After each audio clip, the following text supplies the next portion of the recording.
Bien, mesdames, messieurs, je vous propose que nous puissions engager les travaux à l'occasion de ce conseil municipal du 15 décembre. C'est le dernier de l'année. Merci de votre présence à chacune et chacun.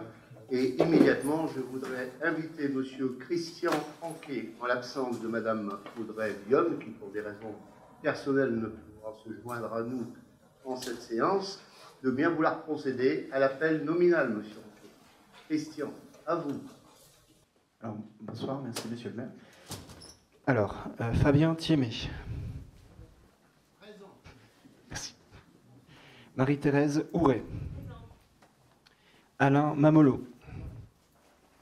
Didier Caillé. Bernard Évrard.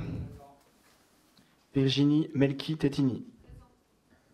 Rita Canas. Laurence Morel. Jérôme Léman, excusé, donne procuration à Bernard Évrard. Jules Caillard. Françoise Legros. Thérèse Zawi. Francis Brouet. Gilda Massard. Charaf Rifaille. Jean-Philippe Vitran. Anna Sanelli. Yves Floquet, excusé, donne procuration à Christian Châtelain. Serge Lecadir. Christian Châtelain. Elisabeth Vanacker. Isabelle Jalin, excusé, donne procuration à Francis Brouet. Emmanuel Buguerin. Stéphanie Soyer. Christian Anquet, donc oui, présent. Carlo Di Marcantonio. Audrey Lyon, excusé, donne procuration à Thérèse Zawi. Patrick Lemaire. Francis Poirier. D'accord.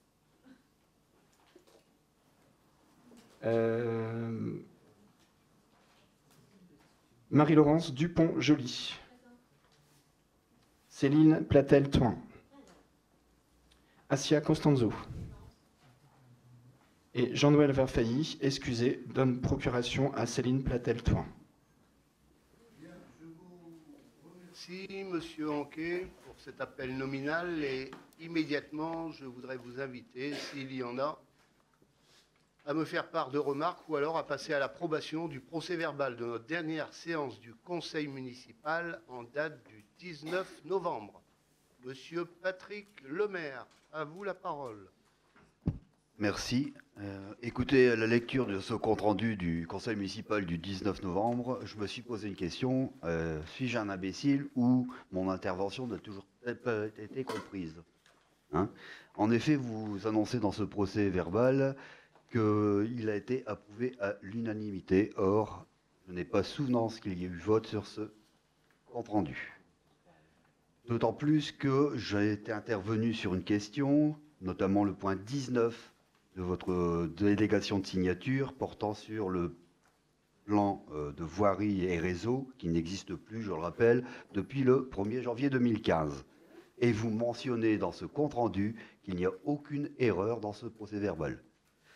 Donc, je ne sais pas ce qu'il en est à ce niveau. Bien. Voici arrivé le micro. Vous voulez... Alors, c'est une intervention par groupe, hein. Je rappelle le règlement. Donc, à partir de là, je considère que monsieur le maire, j'applique le règlement dorénavant, à, au nom de votre groupe, poser les questions qui reviennent dans le cadre de cette délibération. Ce n'est pas une délib, c'est un compte-rendu. D'abord, je voudrais vous dire, monsieur le maire, d'abord, on est respectueux de tous les élus. On ne prend pas les élus pour des imbéciles. Ça, ce n'est pas notre jargon, ce n'est pas notre façon de faire. Je pense qu'il serait bien qu'il en soit de même de votre part vis-à-vis, bien souvent, de la majorité que nous sommes. Je ferme la parenthèse. Là n'est pas mon propos. Je voudrais rappeler tout d'abord que le procès-verbal de la dernière séance et de la précédente, j'ai bien demandé s'il était voté, et il a été voté à l'unanimité avec remarques.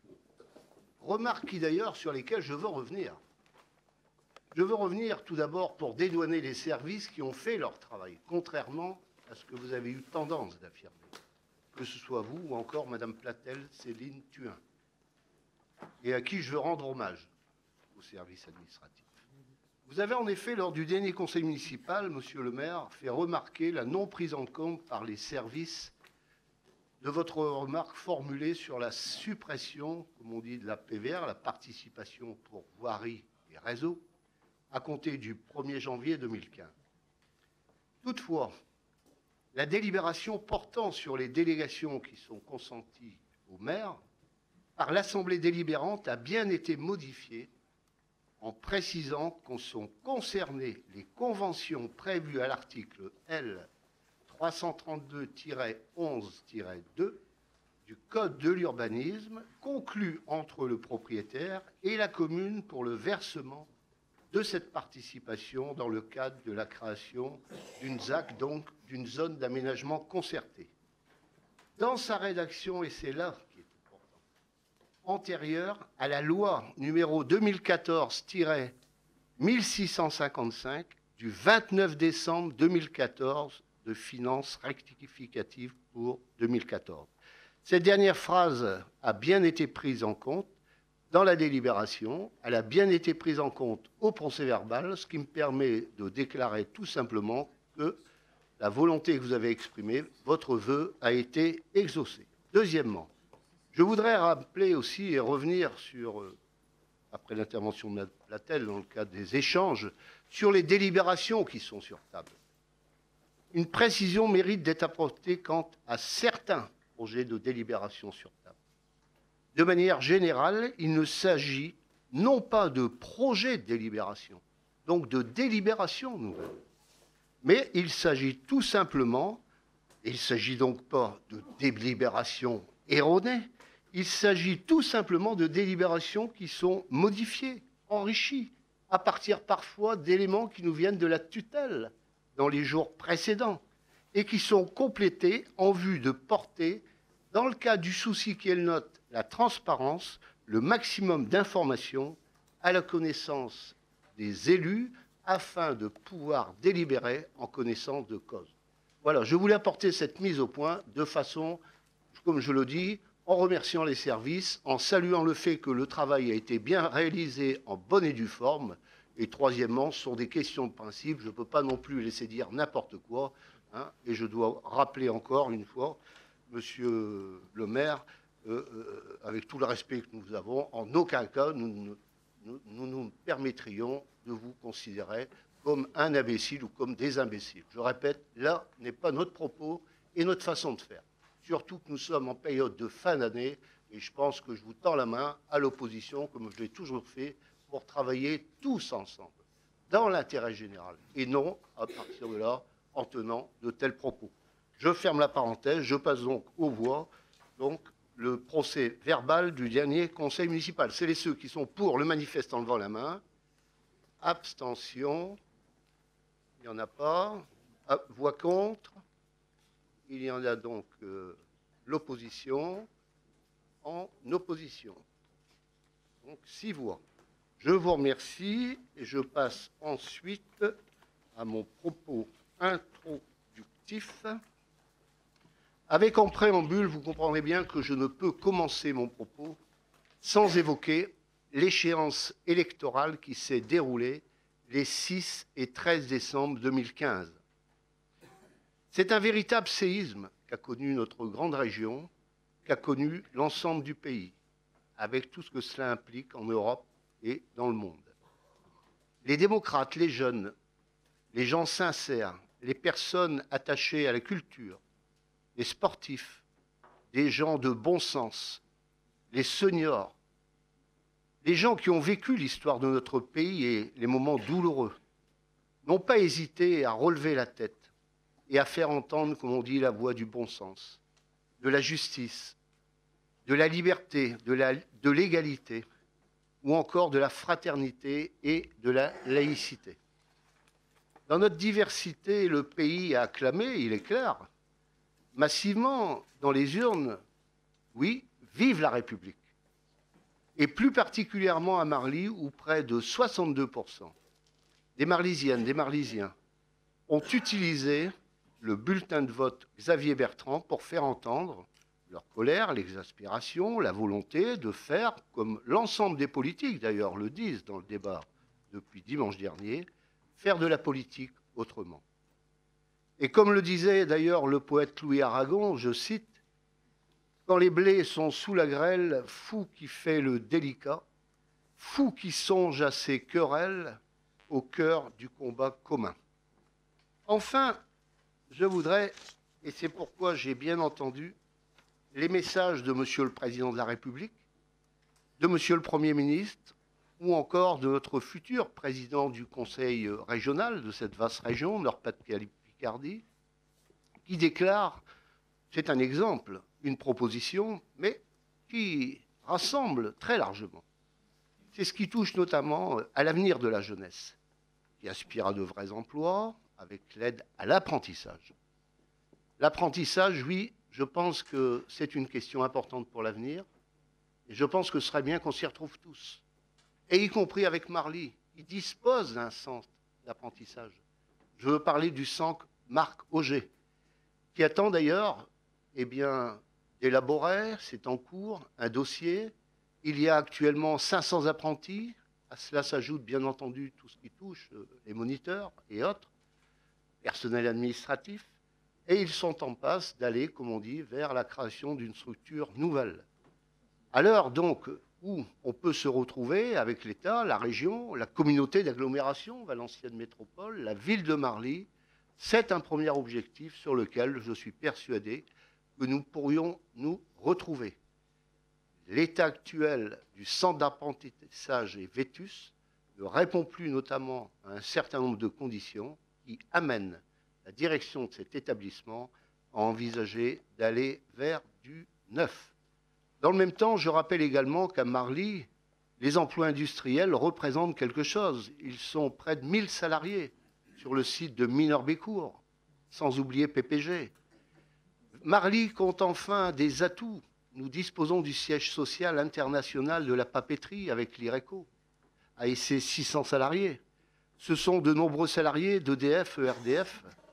C'est la zone d'activité économique des Dimy, avec Iveco et Eiffage qui touche sur le chemin de fer maintenant.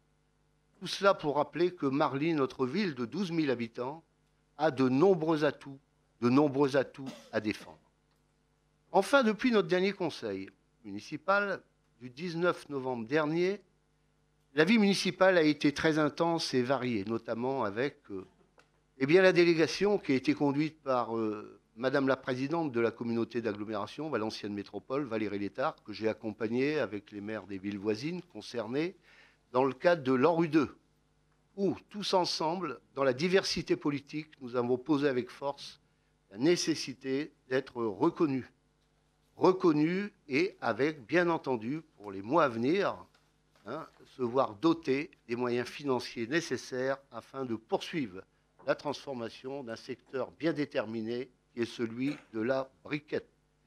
J'ai rappelé les divers entretiens que nous avons eus notamment avec le président du conseil régional, mon collègue et ami Alain Mamoulot, et puis dans le même temps portant un message de l'ensemble de notre assemblée municipale qui était comment faire pour la briquette et avancer, comme on dit, bien entendu, vous me comprendrez bien, avec confiance et détermination pour aller de l'avant.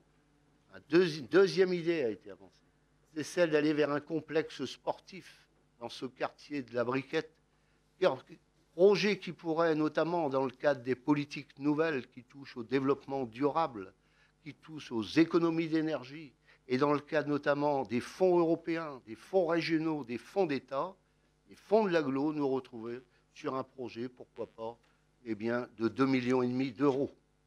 Ça aussi, c'est un autre projet sur lequel nous aurons l'occasion d'échanger. Et pour cela, bien entendu, nous attendons que toutes les institutions se mettent en place. Il y a l'état de grâce, comme on dit. Mais j'ai bien entendu que la volonté du futur président de la région, il sera de travailler autrement, de travailler avec l'ensemble des élus dans leur diversité. Et je profite de l'occasion qui m'est donnée pour dire qu'il y a une instance qui pourrait notamment jouer un rôle plus important au sein de cette nouvelle région. C'est le Conseil économique et social régional. Pourquoi pas l'ouvrir plus largement pourquoi pas ne faire une instance où véritablement tous les partenaires de cette grande région puissent avoir l'occasion d'échanger, d'être force de proposition, puissent se retrouver afin que l'on ne se limite pas à une région où se retrouveraient, comme on dit, de forces politiques. Parce qu'il y a toutes ces voix qui ne seront plus représentées au sein de la région, mais il y a des gens qui comptent, qui se sont exprimés dès le premier tour. Et je pense que je suis d'accord avec le président de région, celui qui sera nouvellement élu, c'est que nous puissions nous retrouver pour que ces voix aussi soient entendues. Je pense à toutes les forces vives. Ne laissons rien de côté. Alors, saluons le concert de la Sainte-Cécile qui a eu lieu à la salle des fêtes, une salle comble sous la responsabilité de notre directeur, dont la renommée n'est plus à démontrer, Thierry Huvel. Deuxièmement, il y a eu la bourse aux jouets. Il y a eu la célébration du 100e anniversaire de Madame Jeanne Nicolas-Jacques, résidente à l'EHPAD Vaillant-Couturier. Il y a eu le salon des collectionneurs qui a connu un succès sans précédent et qui, notamment avec son association, est placé sous la présidence d'une figure bien connue dans le Valenciennois et de l'Amandinois. Je veux citer M. Jean-Pierre Guilbert. Je salue la fête nationale des assistantes maternelles avec un superbe spectacle conçu par les assistantes maternelles, avec les enfants, pour les enfants, avec un contenu culturel. Ça aussi, je pense que nous devons de le rappeler. Et agrémenté, comme on dit, par le gâteau qui vient de la part des familles, et la boisson, bien entendu, l'eau et le soda de la part de la ville qui soutient à fond cette politique en matière de l'enfance. Il y a eu la fête de la laïcité, qui d'ailleurs était liée avec un moment important le soir même, l'Assemblée générale de l'Amicale laïque, qui va bientôt intégrer notre nouvelle maison des associations et qui prend tout son sens avec les événements écoulés sur lesquels je ne reviendrai pas. Nous avons également accueilli, dans le cadre de la rénovation urbaine du quartier de la Briquette, M. Max André Pic, vice-président du Conseil départemental du Nord, chargé de l'habitat, président notamment de Partenaire Habitat et chargé du logement et des politiques urbaines. Et par ailleurs, premier adjoint à M. le maire de Roubaix. Il a ainsi pu constater les transformations de ce poumon, du travail qui reste à réaliser. Enfin, avec la préparation des fêtes de fin d'année, bravo. Bravo pour tout d'abord notre traditionnel marché de Noël, avec sa nouveauté, la patinoire, où 1200 écoliers et enfants de l'extérieur ont eu l'occasion, comme on dit, de pratiquer ce sport de glisse. De la descente du Père Noël et le feu d'artifice qui connaît un réel succès. Enfin, et qui est sans cesse grandissant, sans oublier la messe en rouchy, organisée par l'association Accès, dans le cadre de la campagne de Noël heureux, avec eux. Manifestation qui a pour ambition d'apporter réconfort aux enfants fragilisés par la maladie et leur redonner de la joie, une lueur de bonheur et un sourire. Car, comme le disait l'abbé Pierre, je cite, « Un sourire coûte moins cher que l'électricité, mais donne autant de lumière. » Enfin, il y a eu les spectacles offerts par votre municipalité de Marly à nos enfants, maternelle, primaire, et cette semaine, la distribution des friandises aux enfants et des colis en direction des aînés. Tout cela, c'est l'occasion d'aller à leur rencontre, d'échanger avec eux dans un cadre convivial, sympathique, sans oublier l'arbre de Noël organisé dimanche prochain et, disons, au sein de notre salle des fêtes, sous la responsabilité notamment du Centre communal d'action sociale qui est présidé par votre serviteur, votre maire, mais bien entendu, la première vice-présidente qui anime et impulse ces politiques étant Madame Marie-Thérèse Gouret-Ledroll. Pour terminer, je vous invite à noter dès à présent sur vos agendas la traditionnelle cérémonie des vœux de la municipalité de la ville de Marly, le vendredi 8 janvier 2016, à 18h15, aux salles Deneyer, salle Raymond Dumont, rue Gilles Fabry. Enfin, autre événement, il est sportif celui-ci, c'est que je vous invite à soutenir et à venir soutenir notre équipe des U19 de l'US Marly Football qui jouera contre le LOSC le dimanche 10 janvier 2016 à 14h30 au stade Deneyer dans le cadre de la Coupe Gambardella. J'en ai terminé. Je propose maintenant de passer à l'ordre du jour. Mais avant cela, il y a les bons moments de la vie et il y a aussi les moments douloureux. Permettez-moi donc, en mon nom personnel, en votre nom, au nom de la municipalité, d'adresser nos condoléances et tout notre soutien qui s'impose à Emmanuel Bougara, qui vient de perdre, pas plus tard que hier matin, son beau-père qui demeure à Onin. Tout notre soutien, toutes nos amitiés, Emmanuel, et je sais que, bien entendu, tu n'hésiteras pas auprès de toute la famille de transmettre ce message, comme on dit, qui s'impose. Je vais donc maintenant passer à l'ordre du jour et je vais donner la parole à Monsieur Didier Caillé pour une décision modificative qui est la numéro 2. Attendez. Monsieur. Nous avions déposé 2 questions orales. Très bien, merci. À vous la parole. Merci, Monsieur le maire. Notre budget primitif 2015 a été voté par le Conseil municipal en séance du 11 mars sur les bases de recettes et des dépenses connues à l'époque. Notre commune a réalisé une renégociation des emprunts en francs suisses, donc emprunts appelés plus couramment emprunts toxiques. Et la trésorerie nous demande donc de passer ces lignes comptables sur la gestion 2015. Deuxièmement, il est conseillé d'abonder le chapitre 024 de 501 € correspondant à la vente d'un véhicule et à la cession d'un terrain pour l'euro symbolique. Donc il est demandé au conseil municipal de se prononcer pour cette DM numéro 2 dont vous avez donc le détail chiffré et la liste des différentes opérations. Bien, sur cette DM2, je suis saisi d'une demande d'intervention de Monsieur Poirier. À vous, Monsieur Poirier. Je vais commencer par une pub. Ah non, c'est pas juste. Pourtant, monsieur le maire, vous ressemblez bien à monsieur Fabien Thiémé. Vous avez reconnu la pub qui a trait à un établissement bancaire et qui passe régulièrement sur « vous pouvez emprunter, vous pouvez emprunter ». Voilà, c'était juste pour une entrée en matière, mais ça n'a rien à voir avec eux. Voilà. De temps en temps, il faut mettre un peu de pub, ça fait du bien. Et mon deuxième prénom, c'est François. Donc, voilà. Donc, pourtant, vous ressemblez bien à monsieur Fabien François Thiémé. Ah, exactement. C'est vrai. Très proche d'ailleurs des populations en difficulté. Vous avez raison de le souligner. Alors, plus sérieusement, après cette page de pub, monsieur le maire, nous ne pouvons que tous nous féliciter de sortir de 3 emprunts toxiques. Alors, toxiques parce que dès lors où la différence de parité entre le franc suisse et l'euro fait monter de manière vertigineuse et sans notre maîtrise les taux d'intérêt et donc des montants beaucoup plus importants à rembourser par la ville, c'est en pure perte et un coup dur pour chaque Marlysien.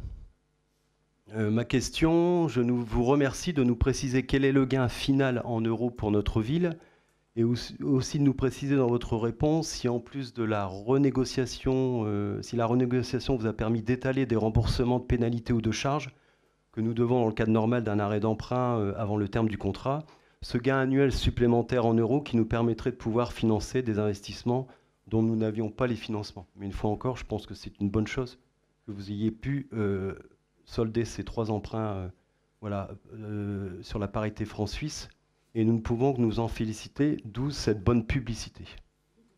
Merci, monsieur Poirier, de cette contribution et de cette note d'humour. Ça met de l'ambiance dans le conseil. Je préfère ça à certains propos dont je me passerai bien. À vous, monsieur l'adjoint en finance. Je vais vous répondre, monsieur Poirier. Donc, concernant la durée du prêt, elle n'a pas été modifiée parce qu'elle aurait coûté beaucoup trop cher à la commune.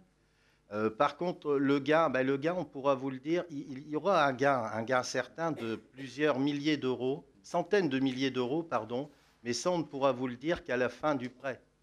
Parce que pour l'instant, les pertes de change, on ne les connaît pas. On en a eu très peu au tout début. Là, cette année, si nous n'avions pas renégocié cet emprunt, nous étions à plus de 75 000 euros. Donc là, pour l'instant, je peux vous donner les résultats de cette année, hein, mais je ne peux pas vous donner les résultats à l'échéance de ces 3 emprunts. Mais sachez que ce sera vraiment une énorme économie pour la ville de Marly, en sachant que cet emprunt, beaucoup de communes, malheureusement pour elles, ont hésité à faire cette renégociation. Nous nous sommes lancés en début d'année et nous avons signé les contrats de renégociation deux jours avant la décision des banques suisses. Donc là, en plus, notre satisfaction est vraiment immense parce qu'on l'a joué très très serré également. Voilà. Merci, Monsieur Caillé. Je propose que l'on passe aux voix. C'est ceux qui sont pour manifester par ce DM2. Avis contraire. Abstention. Alors, 1, 2, 3. Il y a 4 abstentions, c'est ça, et 2 pour. 5 abstentions et 1 pour. C'est ça. Hein. Ah, mais j'avais vu la main de Monsieur Poirier se lever favorablement. Ouais, mais j'étais resté sur la pub. Ah, mais attendez, là, vous me mettez en difficulté, là. Pourtant, je suis amateur, hein, je peux vous le dire. Hein. Vous savez bien, on est 6, on est tous... J'ai vu 26 mains se lever, plus une. Bon, alors qu'est-ce que je fais? Vous me mettez dans l'obligation, vous voulez me perturber, Monsieur Poirier, là. Oui, c'est vrai. Ou alors, Je reconnais. vous voulez vous rapprocher? Bien, allez, je propose, je joue le jeu du bon sens. Hein. Je propose de repasser aux voix, exceptionnellement. Hein. Celles et ceux qui sont pour cette DM2 le manifestent en levant la main. Avis contraire. Abstention. Bien. Alors, je voudrais quand même rappeler, c'est exceptionnel hein, ce que je viens de faire. Je ne le ferai pas une nouvelle fois. Hein. J'ai fait preuve d'ouverture, mais il y a des règles. Hein. Monsieur Caillé, Oui. en vous félicitant notamment du rôle que vous jouez au sein de l'administration et en saluant les personnels de la comptabilité et de la gestion qui travaillent dans l'ombre et qui, à vos côtés, nous permettent d'avancer comme il se doit. Merci. Eh bien, Monsieur le maire, en leur nom, je vous remercie, parce que c'est vrai qu'ils font tous un boulot extraordinaire. Je voudrais m'adresser à l'opposition, parce que je trouve quand même aberrant le vote que vous venez de faire. Parce que, bon, déjà, M. Poirier félicite de cet emprunt qui a été renégocié, chose qui est quand même, parce que M. Verfailly n'est pas là, mais il a mis sur un tract quand même qui se mettait le gardien des deniers publics. Alors ça, j'ai vraiment apprécié parce qu'on n'a pas attendu quand même après M. Verfailly pour bien gérer les deniers publics. Les résultats sont là avec les bilans financiers de la ville. Mais quant à s'abstenir ou à voter contre sur une délibération sur laquelle on va faire gagner des milliers et des milliers d'euros à la commune en ayant renégocié ses emprunts, excusez-moi, mais je trouve ça vraiment aberrant de la part d'un parti politique. Je propose que l'on passe un mot, hein, et on passe à la question suivante. Je tiens quand même à vous rappeler, chers collègues, que ces emprunts-là ont été contractés sous l'ère de M. Duet. Donc vous étiez une collaboration très précieuse et un élément fondamental dans la gestion de cette commune. Bien, J'ai le droit de répondre. c'est un hommage qui est rendu à Madame Céline Platel-Thuin, et je propose maintenant que nous passons à la délibération suivante. Alors, Madame Marie-Thérèse Ouret-Ledroll, je vous cède la parole pour l'exposé qui se rapporte à l'autorisation de liquider, mandater et engager les dépenses d'investissement avant le vote du budget primitif 2016. Merci, Monsieur le maire.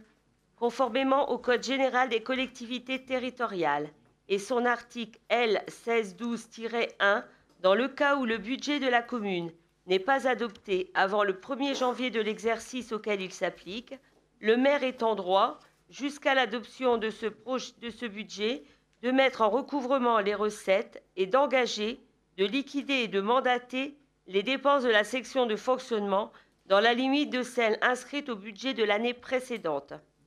Il peut également mandater les dépenses afférentes au remboursement en capital des annuités de la dette venant à chaque échéance avant le vote du budget. Enfin, jusqu'à l'adoption du budget, le maire peut, sur l'autorisation du conseil municipal, engager, liquider et mandater les dépenses d'investissement dans la limite du quart des crédits ouverts au budget de l'exercice précédent, non compris les crédits afférents au remboursement de la dette. Afin d'assurer une continuité de fonctionnement des services, il est proposé au conseil municipal d'autoriser Monsieur le maire à engager, liquider et mandater les dépenses d'investissement dans la limite du quart des crédits ouverts au budget primitif 2015. Voilà, Monsieur le maire. Merci, Madame Houret-Le-Droll. Avez-vous des questions sur ce projet de délibération? Madame Céline Platel-Thuin, à vous. Alors, il y a quand même quelque chose qui est marrant, c'est que vous avez le droit d'intervenir plusieurs fois, alors que si vous êtes qu'un groupe, normalement, c'est qu'une fois. Hein. Ah, bah, donc vous faites scission avec le groupe de la majorité, si je comprends bien. Bon. Et par contre, je voudrais préciser que nous ne sommes pas un parti politique. Hein. Personnellement, je suis cartée nulle part et plusieurs de mes amis ne sont cartés nulle part non plus. Donc, on n'est pas un parti politique. Maintenant, je voudrais m'expliquer sur effectivement notre abstention. On s'est abstenu sur votre budget primitif. Hein. Donc, moi, je ne reviens pas, nous ne revenons pas sur des délibérations sur lesquelles on s'est prononcé et on a eu la possibilité d'intervenir. Oui. Le conseil municipal n'est pas une tribune politique. Je m'excuse. Et on a bien vu clair quand même. Alors, je propose, dans ce cas-là, de passer aux voix concernant le projet de délibération qui vient d'être présenté par Madame Houret-Le-Droll. Marie-Thérèse, c'est ceux qui sont pour le manifeste en levant la main. Avis contraire. Abstention. Je vous remercie de cette unanimité et nous passons ensuite à la délibération suivante qui se rapporte à la... Je m'excuse. À l'avance de subventions au CCAS et toujours avec notre première adjointe qui va présenter notamment cette avance de subventions au CCAS pour l'exercice 2016. Madame Houret-Le-Droll, Marie-Thérèse, avec plaisir, je vous cède la parole et le sourire habituel. Merci, Monsieur le maire. Il est rappelé aux membres du conseil municipal que le budget du Centre communal d'action sociale est financé pour partie par une subvention communale généralement votée lors de l'adoption du budget primitif. Ce dernier pouvant être adopté jusqu'au 15 avril ou le 30 avril, l'année de recouvrement de l'Assemblée. Le conseil municipal peut néanmoins accorder des subventions avant le vote du budget dans la limite des crédits votés au cours de l'exercice précédent. Afin d'assurer une trésorerie suffisante et de permettre le paiement des charges de personnel et le versement de secours urgents pendant le premier trimestre 2016, il est proposé d'accorder au CCAS un acompte de subvention de 50 000 €. Cette avance sera prise en compte lors du vote par le conseil municipal de la subvention annuelle de fonctionnement du CCAS. Il est précisé que les crédits seront inscrits au budget primitif 2016, articles 65, 73, 62, fonction 520. Il est proposé au conseil municipal d'autoriser Monsieur le maire à verser au CCAS un acompte de subvention de 50 000 € sur le budget 2016. Voilà. Merci Madame Houret-Le-Droll. Y a-t-il des demandes d'intervention sur cette délibération? Aucune main ne se levant. Je propose que l'on passe à l'approbation ou pas celle-ci. Celles et ceux qui sont pour le manifeste en levant la main. Avis contraire, abstention. Je vous remercie de cette unanimité. Nous passons maintenant à une modification. Ça se rapporte à un poste d'agent de développement social à mi-temps. Vu le décret 2014-1750 du 30/12/2014 fixant la liste des quartiers prioritaires de la politique de la ville dans les départements métropolitains, dont le quartier de la Briquette. Vu la délibération en date du 15 février 2001, créant le poste d'agent de développement social à temps plein au sein des services de la ville de Marly, vu la délibération du 18 juin 2015 par laquelle le conseil municipal a autorisé votre serviteur, Monsieur le maire, à signer le contrat de ville de Valenciennes Métropole, cadre légal contractuel et opérationnel qui fixe les enjeux stratégiques transversaux de la politique de la ville sur le territoire de Valenciennes Métropole, et ce, pour la période couvrant les années de 2015 à 2020. Le contrat de ville, incluant les dispositifs de l'État comme le dispositif de réussite éducative, plus communément appelé le DREU. Ville-Vie Vacances, le Fonds interministériel de la prévention de la délinquance, ainsi que le programme de renouvellement urbain sur lequel la ville a positionné le quartier de la Briquette, il est nécessaire, afin d'animer et de coordonner ces dispositifs, de recruter dans un premier temps un agent sur la base d'un mi-temps.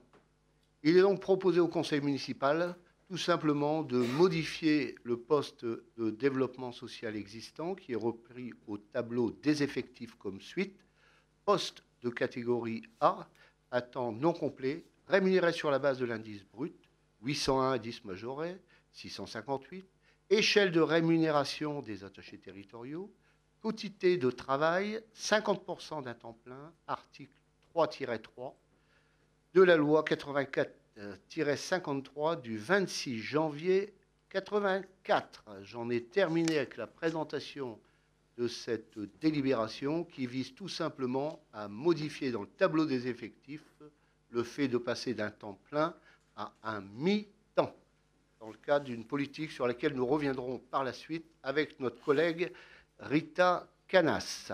Avez-vous des questions sur ce projet, notamment de modification? Oui, Madame Céline Platel-Thuin, à vous. Alors, ce poste, comme vous le rappelez, a été créé en 2001 et a été pourvu jusqu'alors par un contractuel de catégorie B à temps plein.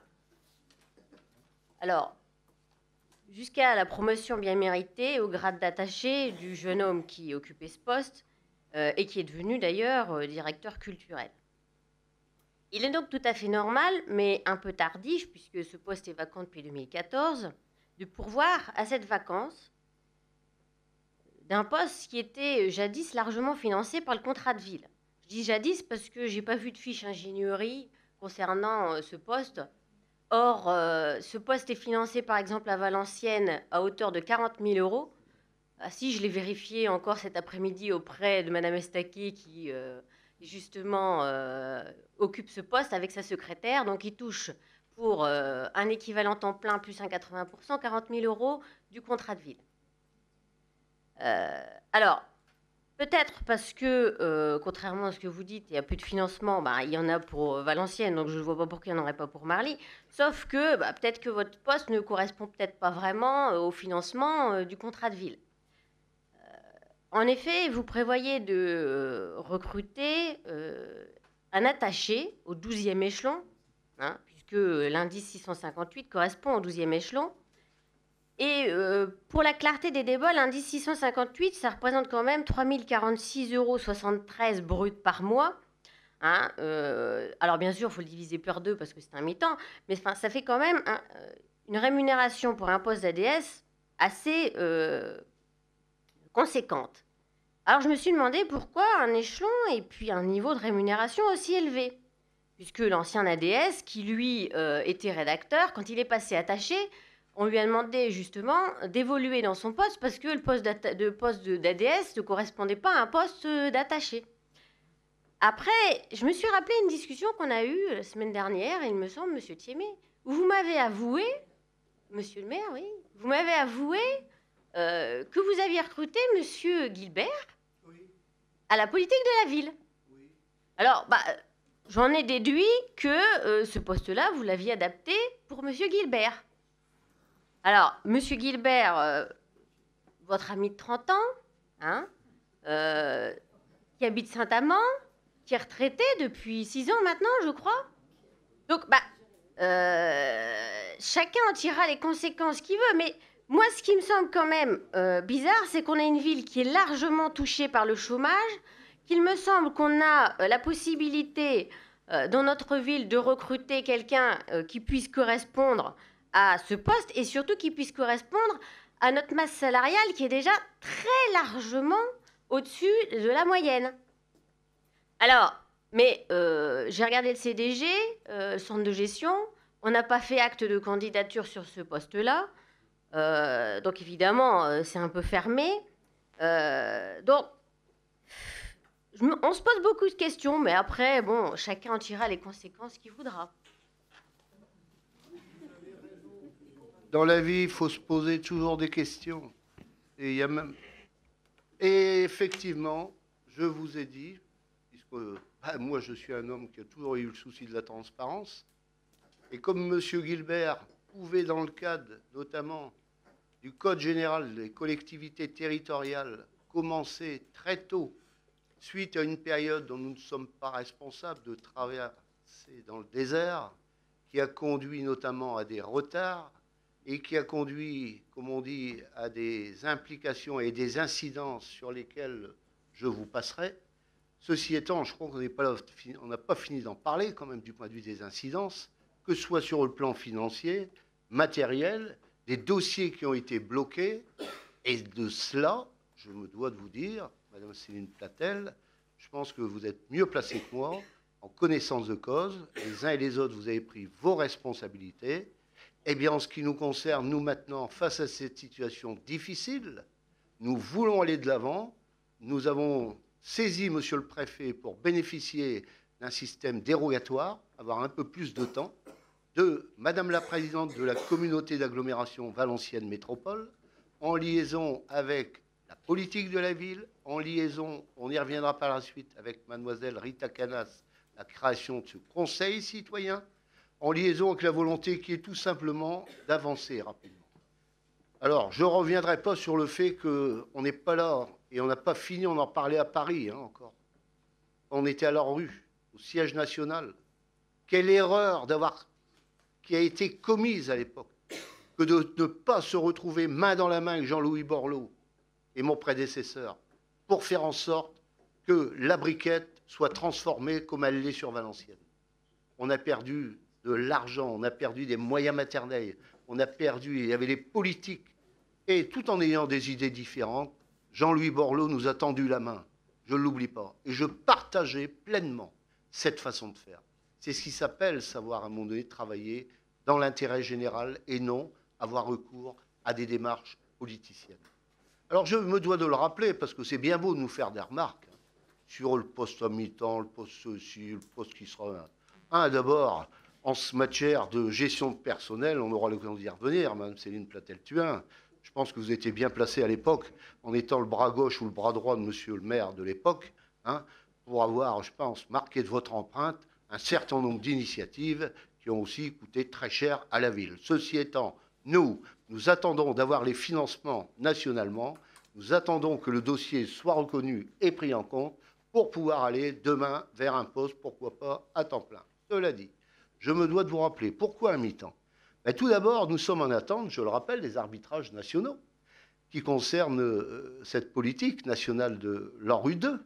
Nous n'avons pas encore, à l'heure où je vous parle, suffisamment de visibilité pour s'engager sur un contrat plus conséquent. Deuxièmement, le contexte financier et les restrictions budgétaires nous obligent à faire preuve de mesures dans les recrutements actuels et à venir. Et puis, troisièmement, il s'agit pour l'instant d'un poste de coordination, je dis bien, qui s'appuiera sur l'ensemble des services impactés par la politique de la ville. C'est-à-dire que M. Jean-Pierre Guilbert, qui est passé à la vitesse grand V et dont on a pu mesurer les qualités du travail qui ont été déployées pendant notamment cette période de 3 mois, il était le président de la délégation spéciale. On a mesuré et apprécié le sérieux de son engagement sur le plan de l'administration. Deuxièmement, en ce qui concerne les activités, je me dois de rappeler qu'il était attaché principal dans le cadre de la fonction publique territoriale et des classifications. Il a eu l'occasion de prouver aussi dans diverses villes, qui sont loin à un moment donné de la couleur qui est la mienne, mais de ses capacités administratives, de ses capacités de cadre de haut niveau. Et c'est pourquoi, à partir de là, et en connaissance de cause, et à partir de l'implication de l'intéressé dans ces différentes villes, eh bien, nous avons décidé de pouvoir nous retrouver pour travailler pour la bonne cause. L'union fait la force, la diversité est une richesse. Eh bien, pourquoi pas? C'est un nouveau défi qu'on va relever. Moi, je ne veux pas en dire plus sur cette question. Hein. Maintenant, c'est un poste à mi-temps, mais à mi-temps pour un attaché territorial, parce qu'il nous fallait quelqu'un de haut niveau. Voilà. Sur ce, je vous propose de passer à la création, à la modification. C'est une modification, on passe d'un temps plein à un poste à mi-temps. Celles et ceux qui sont pour voter cette délibération le manifestent en levant la main. Abstention, avis contraire. L'opposition donne donc un avis contraire de 6 voix. Nous prenons bonne note. Et nous allons passer ensuite à une délibération qui nous se rapporte à l'agenda d'accessibilité programmée, l'ADAP, qui nous sera présenté par M. Bernard Évrard, qui a un punch exceptionnel après avoir pris quelques jours de repos bien mérités, en compagnie de son épouse, dont je salue la présence parmi nous. Monsieur Évrard, à vous et à vous seul. Hein. Merci, monsieur le maire. C'est gentil. C'est vrai que j'ai pris quelques jours. Bien mérité.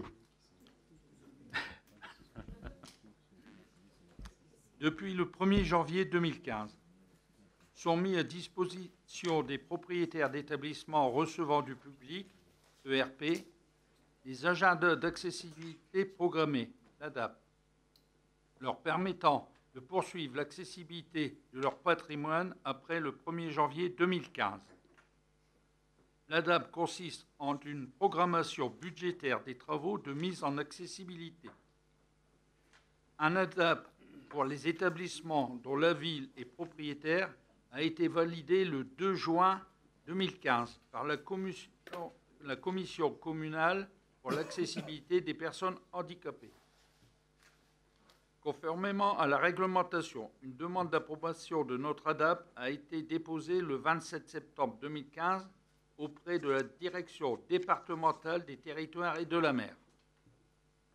Cette demande d'approbation était accompagnée de l'ensemble des pièces demandées, à l'exception de la délibération autorisant le conseil municipal à présenter un ADAP.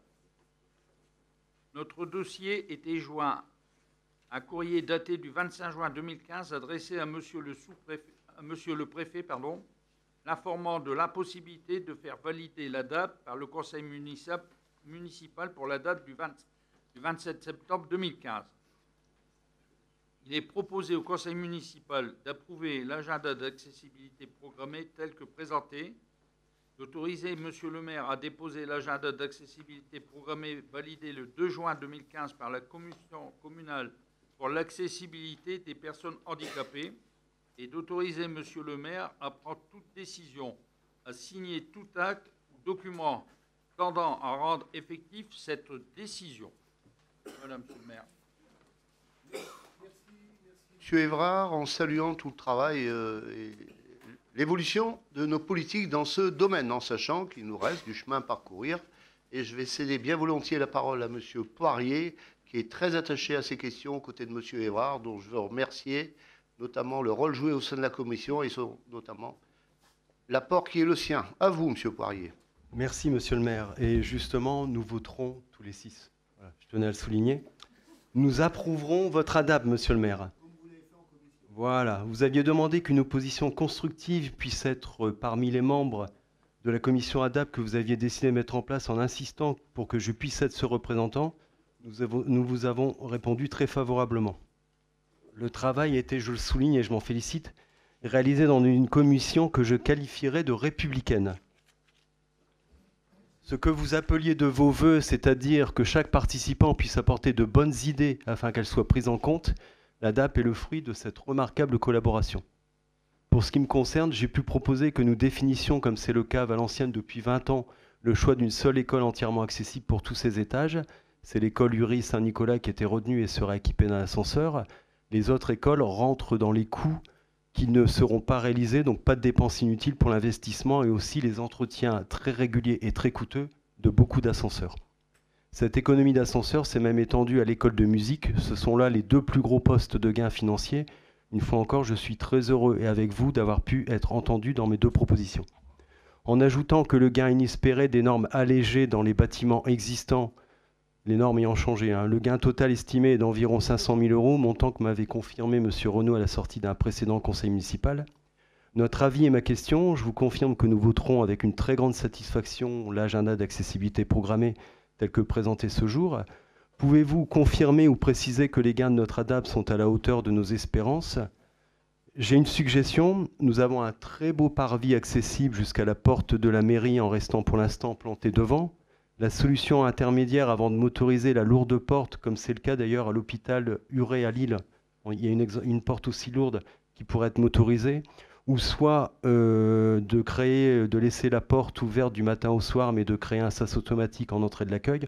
En attendant, une sonnette sans fil et à moindre frais serait la bienvenue au plus tôt pour aider les personnes en handicap face à cette porte en fer très lourde à ouvrir. Dernier point. Je souscris totalement en accord avec votre récent programme électoral visant à rénover l'avenue Henri Barbus, et donc nous allons pouvoir profiter pour rendre accessibles les commerces présents à tous les Marlysiens. Patrick Lemaire sera à vos côtés dans la commission ad hoc. Qui plus est, un voisin, je ne saurais qu'accueillir, comme on dit, hein, à bras ouverts, hein, arrivera du petit Cavin, qui par ailleurs est un spécialiste de la photo, je sais. Hein. Bon, alors. Concernant, entre nous, vous avez du blaire, vous, monsieur Poirier. La sonnette a été installée aujourd'hui. Donc, vous avez été entendu. L'avenir commence hier. Je disais que c'était formidable. Donc, la sonnette, on me fait savoir, a été posée aujourd'hui. C'est une bonne chose. Effectivement, ça faisait partie des questions que vous aviez évoquées à une époque, hein, qui ont été prises en compte. Mais immédiatement, à M. Evra, hein, c'est son domaine de prédilection, les travaux, l'urbanisme. Hein. Oui, Monsieur Poirier, excusez-moi. Je vous remercie de vos compliments et je sais que vous avez participé, vu que vous étiez là à toutes les réunions, et on a fait du bon travail. Concernant la porte, on est sur une réflexion à l'heure actuelle, et la personne de chez vous, alors je ne sais plus qui c'est, qui est à la commission de travaux, on aura l'occasion d'en reparler, d'en discuter à ce moment-là, c'est vrai. Alors, enlever cette porte-là, ça va enlever le cachet de la motorisée. Monsieur Renaud m'avait déjà déconseillé. C'était presque impossible parce qu'elle est trop lourde. Ça a été fait à Hurier et je tiens à votre disposition les photos et la société qui l'a fait. À ce moment-là, Madame Toin, de toute manière, vous n'aviez pas la parole, mais à ce moment-là, Monsieur Poirier pouvait me donner les photos à la personne qui sera à la commission d'appel d'offres, à la commission de travaux, et puis elle nous fera les propositions. Et comme on a fait à l'ADAP travailler avec vous, on travaillera avec, c'est Monsieur le maire, je crois. On travaillera avec Monsieur le maire.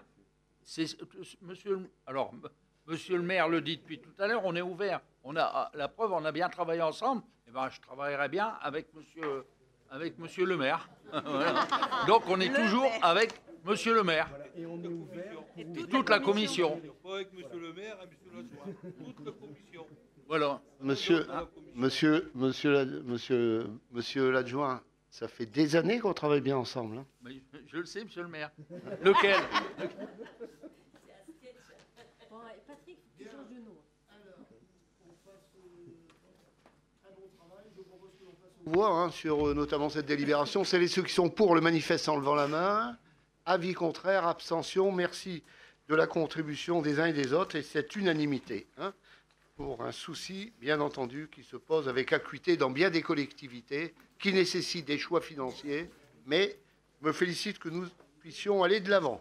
Et nous allons maintenant céder la parole pour des questions qui touchent à la politique de la ville, exercice 2016, à notre collègue, à mademoiselle Rita Canas.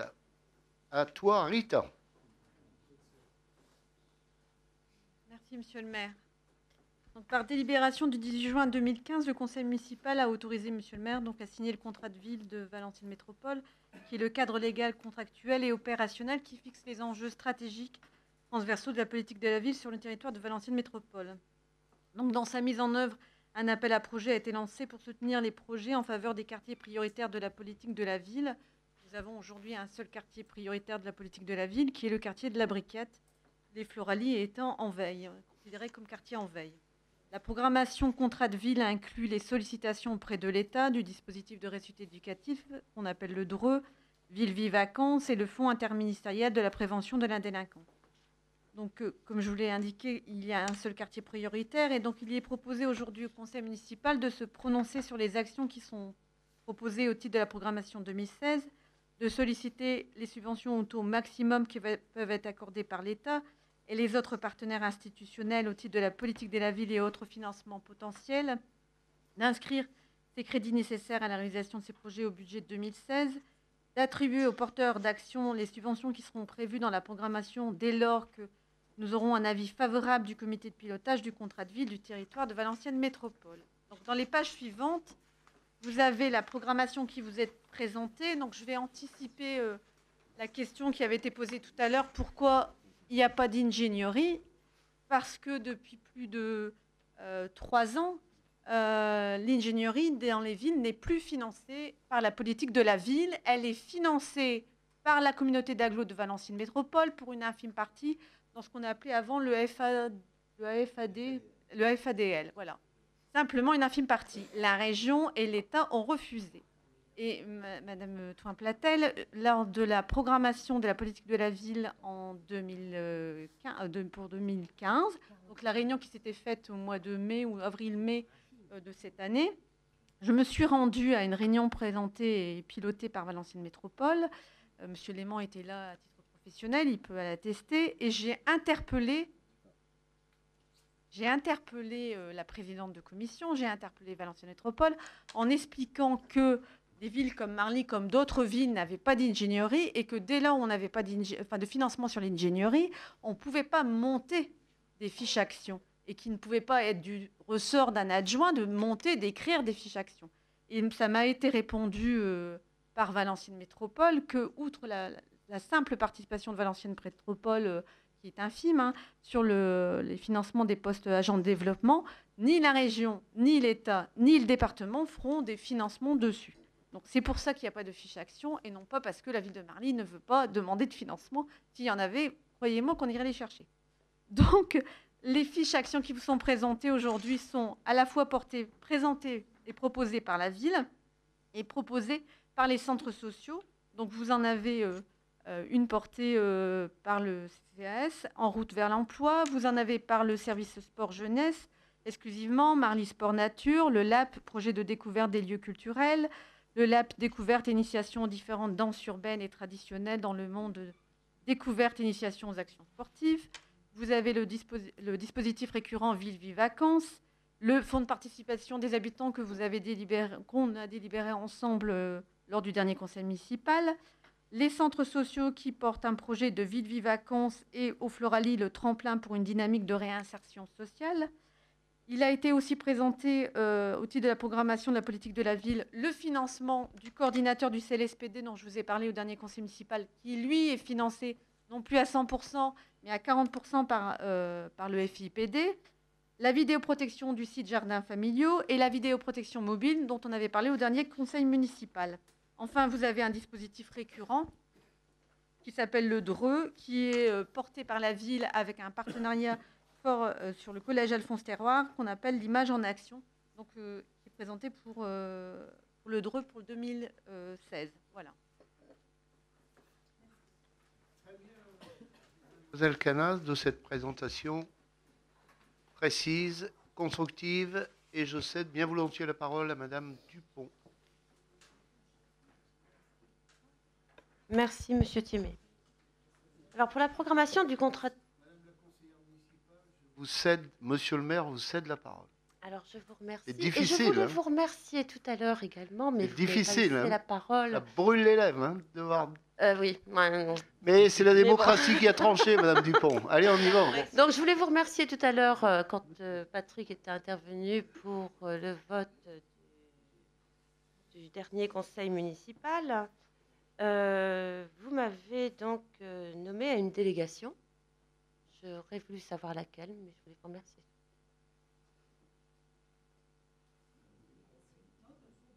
Non. Dans le tableau du FTU, où vous avez désigné les personnes appartenant à la commission, vous avez marqué conseillère déléguée. Donc, je voulais savoir à quelle délégation vous m'aviez mise. Voilà. Mais c'est gentil de me déléguer. Non, c'était une plaisanterie. Bon. Donc, pour la programmation du contrat de ville 2016 et dans le CUX, contrat urbain de cohésion sociale, signé avec Valenciennes Métropole, nous pouvons constater que le quartier des Floraliers est sorti des quartiers dits quartiers prioritaires. On pourrait s'en féliciter, sauf que ce quartier n'est pas sorti de la carte parce qu'il va mieux, mais c'est uniquement le résultat d'une réforme promulguée le 21 février 2014 et mise en place en juin 2014 par votre gouvernement, basée uniquement sur la faiblesse du revenu des habitants par rapport à la densité. Alors que ces mêmes quartiers, la Briquette et les Floralies, faisaient partie du CUX 2010-2015, toujours en liaison avec Valenciennes Métropole, et sachant que le gouvernement préparait cette réforme depuis 2013 en consultation avec tous les maires, je trouve regrettable que vous n'ayez pas fait en sorte de prendre le taureau par les cornes en mettant en place les structures et instances nécessaires au plus vite afin d'obtenir ces dites subventions qui étaient plus importantes pour améliorer la vie du quartier. Donc, développement économique, chômage, etc., etc. Puisque dorénavant, les Floralies feront partie des quartiers dits de veille active, donc moins de subventions, tout comme le quartier des Fontinettes au Grand Cavin, nouvellement repéré. Nous vous demandons de ne pas les laisser sur le côté. Et j'aurais aussi des remarques à faire par rapport aux subventions qui, je trouve, sont insignificatives au niveau du contrat de ville 2016. On voit par exemple le projet de découverte des lieux culturels où il y a une demande qui a été faite de 5 000 €. Alors que la participation de la ville est de 110 700 €. Là, entre autres, hein, parce qu'il y en a d'autres. Donc j'aurais aimé avoir des explications à ce sujet. Et également aussi, puisque tout à l'heure pour l'ingénierie, justement, on en parlait, pourquoi Valenciennes a des financements alors de 40 000 € et pas nous? Merci.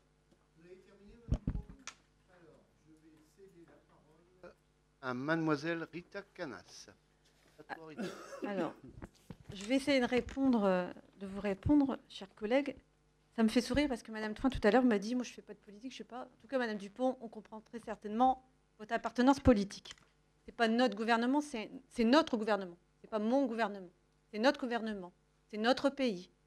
D'accord? Donc, c'est un État républicain. Et arrêtons de faire des discussions ou des phrases hostiles. Parce que dimanche, je pensais que tout le monde avait compris la leçon. Moi aussi, je cherche à comprendre ce qui se passe dans ma ville et dans ce pays. Donc il faut arrêter de polémiquer, il faut arrêter d'utiliser certains mots. Alors, il y a eu une réforme. Vous croyez bien que moi aussi, j'ai réagi. Hein. Je ne pensais pas qu'on est resté assis à la table comme ça en se disant, ben voilà, les Floralies vont sortir. Donc, on a été en réunion Valenciennes Métropole. Il y a eu une concertation entre Valenciennes Métropole, les villes, la région, le département, autour de la table. Et pourquoi les Floralies sont sorties?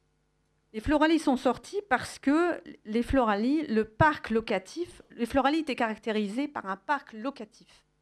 Aujourd'hui, plus de 70% du parc immobilier des Floralies est devenu un parc non plus locatif, mais ce sont des propriétaires.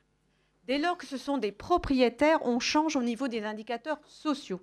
On ne va pas parler de questions techniques parce qu'on se perdrait tout au long de ce conseil municipal, mais on est devenu donc des personnes qui sont propriétaires. Donc les indicateurs sociaux ont changé. Il y a des problèmes, il y a des problèmes qui sont prégnants. Le CCAS aujourd'hui, il travaille. C'est au niveau des collectifs, sans jeter l'opprobre sur un tel ou tel habitant. Il y a des problèmes au niveau des collectifs. Mais pour autant, le quartier a des indicateurs sociaux qui sont relevés. Et donc, qui font qu'à un moment donné, les Floralies sont sortis des quartiers prioritaires de la politique de la ville. On était aussi dans des budgets contraints, ça c'est vrai. Et donc aussi, la volonté à l'époque du ministre de la Cohésion sociale, qui maintenant est devenu ministre de l'Éducation nationale, et même la volonté de Patrick Kanner, qui est venu déjà 2 fois dans cette ville, c'est de dire qu'au lieu de faire du saupoudrage, il fallait faire de l'efficience des dispositifs. Et donc au niveau des Floralies, ils ont revu les choses. On ne peut pas dire pour autant qu'il n'est pas accompagné, ce quartier des Floralies. Aujourd'hui, enfin hier, le conseil régional a dit, malgré tout, les fonds de travaux urbains, la FPH, les fonds de participation des habitants, intervenaient encore sur les Floralies. La ville de Marly a dit au centre social des Floralies, nous continuons à vous accompagner. La Caisse des allocations familiales, dans les discussions que nous avons avec eux, dit, nous continuerons à accompagner les Floralies. Tous les partenaires qui sont autour de la table continuent de travailler sur ce quartier des Floralies. Il n'est pas abandonné. Et donc, il y a tout un travail qui se fait. Moi, je suis contente que certains indicateurs sont positifs du quartier des Floralies. Et le Petit Cavin est inclus. Quand on parle de cellules de quartier de veille, ça veut dire que dans des dispositifs, dans des moments où il y aura des redéploiements de financement public, ce que l'on espère, peut-être que demain, la région et le département considéreront qu'ils vont intervenir de façon volontariste sur des quartiers qui sont dits en veille. La précédente mandature régionale disait oui, peut-être que la nouvelle mandature dira oui. On n'en sait rien, Madame Dupont. Donc, on ne peut pas dire que ce quartier ne sera pas accompagné. Donc, ça, c'est une question et j'espère avoir répondu à vos demandes. Sur la programmation, sur l'ingénierie, ce que je vous dis, moi, si Valenciennes a 40 000 euros, ce n'est pas 40 000 euros qui sont financés, qui sont fléchés sur le poste de l'agent de développement dont notre collègue a cité le nom. Donc moi, je ne le citerai pas, mais donc cette personne, c'est des financements qui arrivent à Valenciennes sur l'ensemble de la politique de la ville.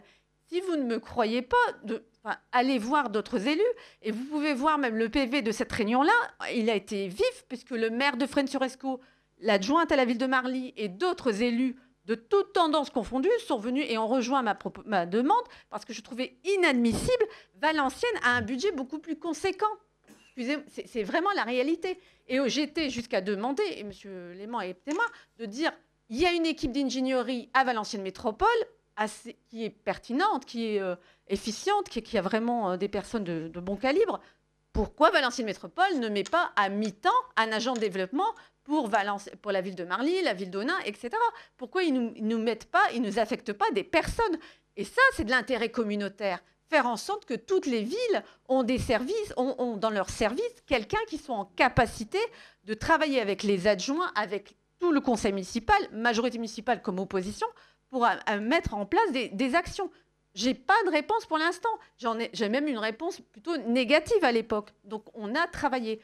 La ville de Valenciennes n'a pas de financement sur les postes d'agents de développement. C'est faux et archi faux. Alors aujourd'hui, vous pouvez me dire non, c'est vrai, mais moi je peux vous dire que c'est faux. C'est écrit, c'est indiqué. Vous pouvez regarder tous les PV. Sur le financement du LALP, pour terminer, projet de découverte des lieux culturels, vous pensez bien que les dossiers, quand on les présente, on ne cherche pas, depuis le début que nous sommes, que nous travaillons pour la ville, depuis le début du mandat, les différents adjoints recherchent des cofinancements. Et quand on dit cofinancement, il y a un S au bout du mot. C'est du pluriel. Donc, par exemple, c'est le projet porté par le service jeunesse. Il a un financement de la CAF. Il cherche des financements à Jeunesse et Sport. Il cherche des financements à la région. Donc, le LALP, il y a un cofinancement politique de la ville, mais il y a un cofinancement de la CAF. Et d'autres cofinancements qui s'additionnent. Donc, les 110 700 euros... Certes, il y a 5 000 euros financés par la politique de la ville, mais il y a d'autres cofinancements publics qui interviennent. Les projets qui sont présentés, et je vais en terminer, qui sont présentés au conseil municipal, il y a une règle qui est difficile, parce qu'aujourd'hui, il y a une raréfaction des deniers publics, il ne faut pas se le cacher. Il y a une règle, c'est de dire, vous présentez un projet, mais vous allez me chercher des cofinancements, y compris du cofinancement privé, s'il peut y en avoir. Et c'est la règle d'hier, d'aujourd'hui, et ça sera demain. Donc, si je peux répondre à votre demande, non, bien sûr, la somme restante n'est pas à la charge de la ville totalement. Il y a d'autres cofinancements publics qui interviennent. Merci. Après l'intervention précise de notre collègue Rita Canas, je rajouterai 2 choses. Ce secteur des Floralies a fait aussi l'objet d'une attention soutenue de la ville de Marly. C'est ainsi qu'on est passé de la salle du Caillou, que bon nombre d'anciens ont connue en étant enfants. Ils ont eu l'occasion de se dépenser, que ce soit dans le cadre des centres aérés ou des activités sportives. On a investi 1 million d'euros et subventionné à 80%. 2, on a décidé de soutenir les centres sociaux par une subvention de 160 000 euros de manière annuelle.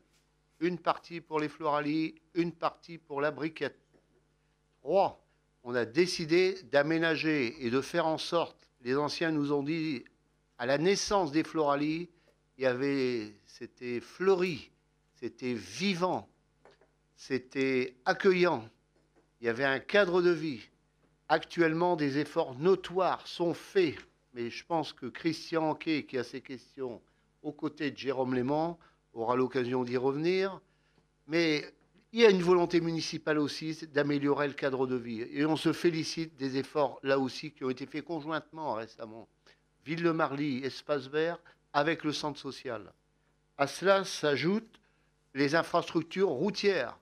Il y a actuellement près d'1,5 million de travaux dans le secteur rue des Camélias, rue des Dahlias, avec assainissement, avec infrastructure routière, avec bordure, caniveau, trottoir. Il y a un tout pour 1,5 million d'euros. 200 000 euros de la ville, ensuite il y a OEForce et ensuite il y a le CIAV, où nous sommes représentés par un vice-président qui a tendance, et il a raison, à frapper sur la table. Je parlais de M. Alain Mamolo, qui est soutenu en cela par Jérôme Léman, et ça forme une bonne équipe, puisque Francis Brouet, il est passé au SEV, comme on dit, au syndicat des eaux, mais il est également, aux côtés de M. le maire, au CIAV. Alors on forme une bonne équipe. Dans la diversité, on marche main dans la main. Il y a tout un programme, d'ailleurs, un de ces jours, M. Mamolo va nous expliquer le programme qui est prévu dans le cadre de vos rapports et de l'avancée des dossiers au CIAV. Mais, dans le même temps, Mme Dupont a raison de poser la question des financements. Mais on est confronté à un problème. Il faut tout dire ici, parce qu'il faut tout mettre sur la table. Actuellement, si les centres sociaux se font entendre, c'est qu'il y a un véritable problème qui est posé. Le conseil départemental envisage purement et simplement de supprimer l'ensemble des postes AILE. Ça, c'est une première chose. Alors, je sais que je peux compter sur vous pour passer le message à votre collègue conseiller départemental, mais il a voté cette politique. 2, on a supprimé les chèques, notamment passeport, jeunesse, pour toutes les 6e dans le département du Nord. 50 € par an, supprimés. 2, on a supprimé les 50 € pour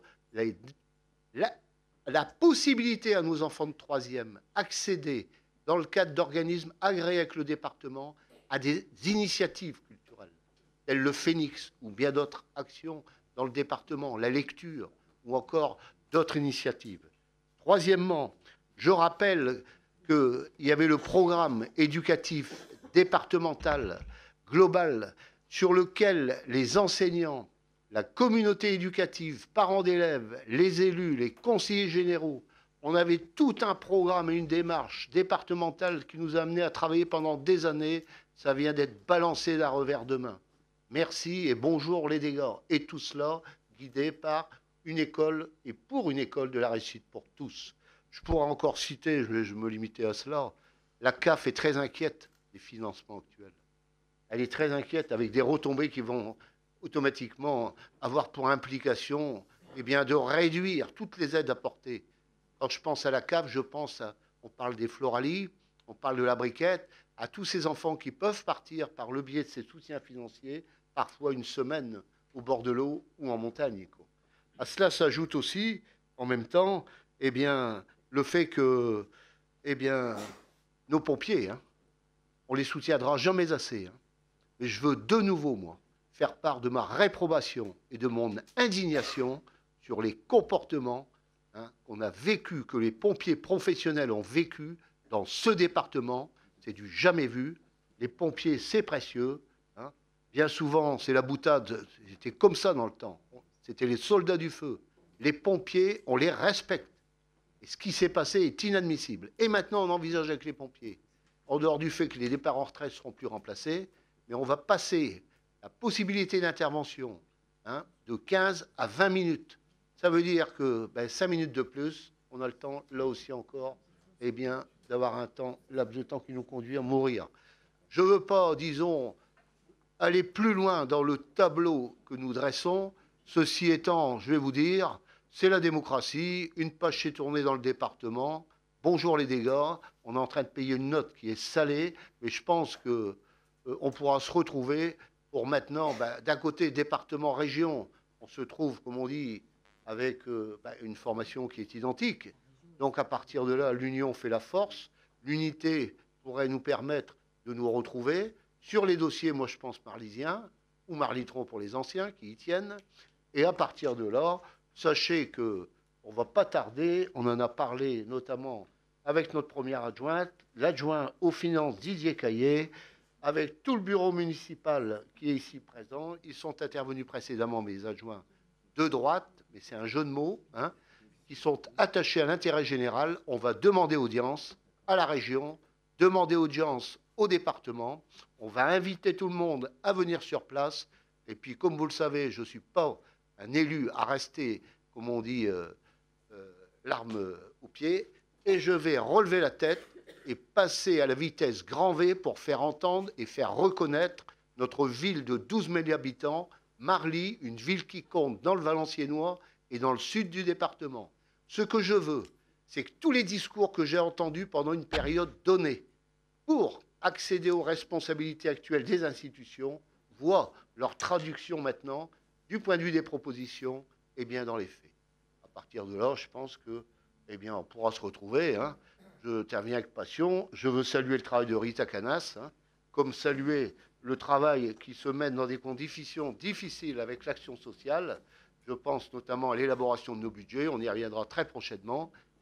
Ceci étant, on ne va pas, comme on dit, baisser la tête. Au contraire, l'heure est à la nécessité d'agir, de se rassembler et de faire entendre la voix du bon sens. Sur ce, je propose que nous passions aux voix en remerciant la présentation de cette délibération, donc de la programmation politique de la ville de Missel. Celles et ceux qui sont pour le manifeste en levant la main. Avis contraire, abstention, merci de cette unanimité. Nous allons passer maintenant à un dossier qui a d'une importance toute particulière, sur lequel d'ailleurs, comme on dit, sur le plan technique, Monsieur Jean-Pierre Guilbert se penche depuis quelques semaines aux côtés de Mademoiselle Canas et aux côtés notamment de tous les chefs de service et les chefs de pôle de notre administration. C'est le 18 juin, quelques mots, 2015, que le Conseil, ici même, a approuvé la mise en œuvre du contrat de ville, ça a été rappelé 2015-2020, et les 6 orientations autour, notamment, desquelles ce projet il s'articule dans la continuité. Le contrat de ville 2015-2020 de la communauté d'agglomération Valenciennes Métropole a été signé le 22 juin 2015. Le 3 juillet, c'est le décret qui notifiait que la ville de Marly possédait un quartier prioritaire, celui de la Briquette. Un intermède de 4 mois suspend momentanément notre action, et ce n'est qu'en novembre que le processus reprend son cours.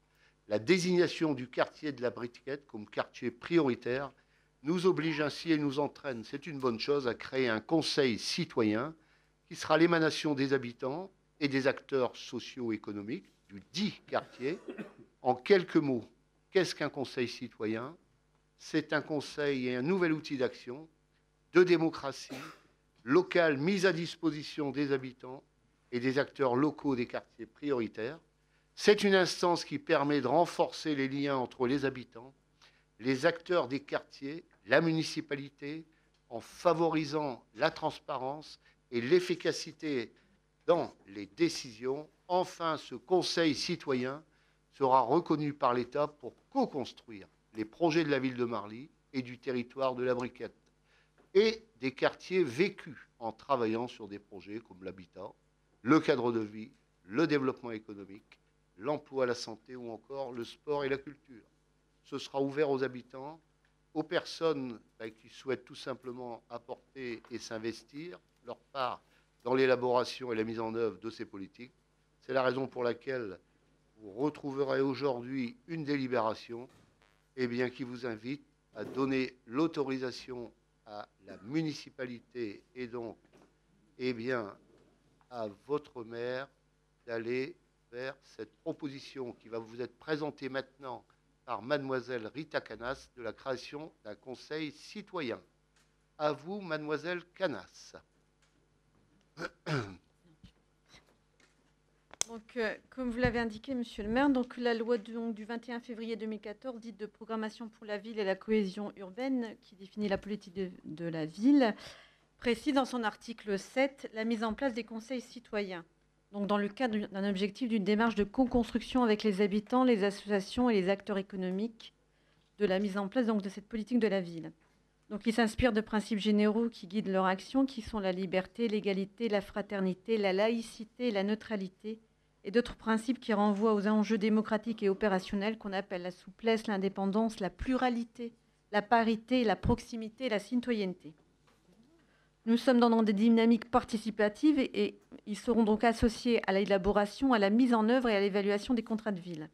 Donc, comme on parle depuis tout à l'heure, un seul quartier sur la ville de Marly est désigné comme prioritaire par décret du 3 juillet 2014, le quartier de la Briquelle, auquel sont intégrés des sites identifiés qu'on appelle quartiers vécus, le collège Alphonse Terroir, la salle des sports Schumann, le lycée François Mansart, le centre Saint-François, la maison des associations, la Perdriole et la place des déportés.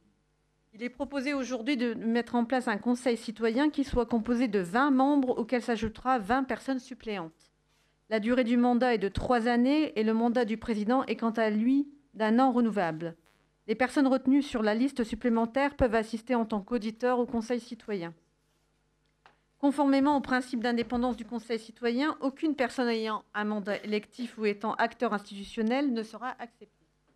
Le conseil citoyen est composé donc de 2 catégories de membres, le collège des habitants, qui exprime l'image du quartier auquel il se rattache, qui doit respecter bien sûr la parité homme-femme, la place des jeunes, donc 16-25 ans, et qui représente à minima 50% du conseil citoyen. Ce collège est constitué sur la base du volontariat, comme vous venez de dire, monsieur le maire, et au moyen d'un tirage au sort effectué à partir des fichiers des bailleurs sociaux ou de la liste électorale. Le collège des associations et des acteurs locaux, deuxième collège, qui garantit la représentation d'associations et de collectifs implantés dans le quartier concerné ou exerçant des actions en lien direct avec ce dernier, mais aussi celle d'acteurs de terrain exerçant une activité professionnelle ou non lucrative au sein du quartier et ne représentant pas de lien direct avec l'un des acteurs institutionnels déjà représentés au sein des instances du contrat de ville. La désignation des membres du conseil citoyen donc, est soumise à l'avis du maire et au président de l'établissement public de coopération intercommunale concerné. La liste définitive sera envoyée au sous-préfet pour validation afin que sa mise en place soit opérante. Dans un premier temps, il est proposé que le conseil citoyen soit porté par une personne morale préexistante avant que lui succède en cours d'année 2016 une association de loi 1901. Ce conseil citoyen va élaborer un cadre de référence précis pour fonctionner dans de bonnes conditions, le statut, les objectifs, les compétences, la composition, le renouvellement des membres et tout ce qui correspond à la vie d'une association. Il signera une convention de partenariat avec la ville de Marly et qui définira les modalités de participation du conseil citoyen au sein des instances de pilotage du contrat de ville et les moyens mis à sa disposition par la ville de Marly pour son fonctionnement. Donc, il est proposé aujourd'hui au conseil municipal d'autoriser monsieur le maire à créer ce conseil citoyen sur le quartier de la Briquette, d'autoriser le maire à arrêter le nombre des membres du conseil citoyen à 20, d'autoriser monsieur le maire à signer une convention avec l'association porteuse du conseil citoyen du quartier de la Briquette. Merci à mademoiselle Canas. Je vois une main se lever. Madame Dupont, à vous. Merci, monsieur Thiémet. Alors moi, je voulais savoir comment sera fait l'appel à candidater. Monsieur le maire, pas monsieur Thiémet, c'est, je sais pas. Non, monsieur le maire, il est là? Oui, n'est-ce pas? Non, monsieur Thiémet. Le respect. Donc, comment sera fait l'appel à candidater pour les différents collèges? Lettres aux personnes susceptibles d'être intéressées, affichage, comment allez-vous procéder? Oui. Ah bah ça va. Tout à fait. Bah c'est très bien s'il n'y a qu'une question. Donc il y a une publicité. Donc le fonctionnement, je ne l'ai pas dit tout à l'heure, mais le fonctionnement qui vous est proposé aujourd'hui a été travaillé et en concertation avec le chargé de mission à la Valenciennes Métropole qui est en charge aussi du suivi des conseils citoyens sur toutes les villes de Valenciennes Métropole. Donc en fait, il y aura une publicité donc, sur le site internet, une publicité sur le journal, le bulletin municipal, une publicité sur tous les moyens de communication que la ville utilise. Il y a aujourd'hui aussi une sensibilisation de toutes les associations qui seront sur le secteur pour la mise en place du conseil citoyen. Donc on fait aujourd'hui une publicité et on parle et on évoque aujourd'hui également au niveau du centre social de la Briquette la mise en place prochainement de ce conseil citoyen. Donc il y a l'information la plus large possible de personnes. Nous espérons qu'il y a un large volontariat des personnes dans ce quartier qui veulent s'investir, au-delà des personnes que nous rencontrons de façon quotidienne. Et donc ces personnes vont être consultées sur la programmation de la politique de la ville, seront consultées et travailleront avec nous et également avec la commission politique de la ville sur le projet de rénovation urbaine. Ils auront un avis consultatif, mais un avis à émettre. Et ces personnes aussi vont contribuer à donner et à améliorer ou à donner une image encore plus attractive du quartier de la Briquette. Voilà. J'espère avoir répondu à vos questions, chers collègues. Merci à Madame Rita Canas. Je vous propose donc de passer aux voix cette délibération importante. Celles et ceux qui sont pour le manifeste en levant la main. Avis contraire. Abstention, c'est adopté à l'unanimité pour une communication, Madame Laurence Morel, notamment sur les coopérations en matière culturelle avec une ville voisine, Anzin. Merci, Monsieur le maire. Merci, Monsieur le maire. On peut se féliciter des annonces qui vont suivre, car nous n'avons certes pas de structure culturelle, et là je vais faire une petite parenthèse, faute d'avoir aussi sur ce dossier et à une certaine époque été chercher les subventions pour construire ces établissements. Donc là maintenant, on fait un partenariat avec la ville d'Anzin, comme Monsieur le maire l'a cité, pour que les Marlysiens puissent accéder à la médiathèque à un taux réduit. Donc ils vont avoir le même taux, le même tarif que les Anzinois. Et tout cela, justement, avec un investissement, puisque Marly remboursera sur les tickets, sur les justificatifs de paiement, 50% de la somme versée. Donc, il y a deux tarifs, tarif 30 € pour les adultes et tarif 15 € pour les moins de 18 ans, les personnes handicapées, demandeuses d'emploi et les étudiants. Donc, cette signature symbolique sera signée en début 2016, en même temps que la convention des conservatoires, puisque on n'a pas besoin de convention ni de délibération nécessaire d'un point de vue légal.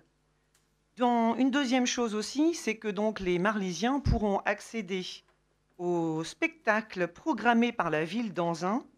Donc en fait, on a par exemple Bonne Nuit les Petits, on a Christophe Willems, Jean-Marie Bigard, Jean-Luc Lemoine et François-Xavier de Maison sur la programmation 2016 d'Anzin. Donc les Marlysiens auront le tarif réduit des Anzinois, qui est assez avantageux. Et puis donc, sur la convention de partenariat avec le Conservatoire de Valenciennes, eh bien, nous la reconduisons, puisque elle est très, très, très bénéfique pour nos enfants et en échange aussi, enfin, tous les enfants des 4 communes, puisque donc cette signature quadripartite entre Anzin, Marly, Saint-Saulve et Valenciennes se fera donc pour 2016, dans le premier semestre de 2016, et elle se fera à Marly. Voilà, Monsieur le maire. Monsieur Alain Mamolo. Madame la Jointe, une précision. Il y a combien d'enfants de Marly qui participent et qui vont en Anzin dans les manifestations culturelles? Actuellement, aucun. Actuellement, aucun.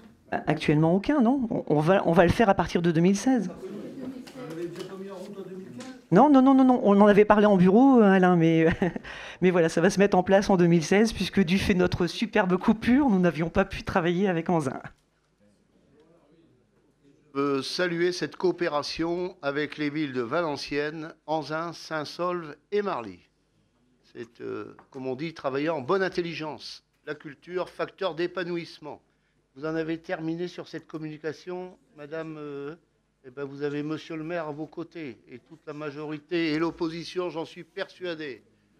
Il n'y a pas de vote, là, c'est une communication. Je suis saisi par Monsieur Christian Anquet, Non, je veux saluer les responsabilités qui lui ont été confiées aux côtés de Jérôme Léman, notamment sur les questions du développement durable et de l'environnement.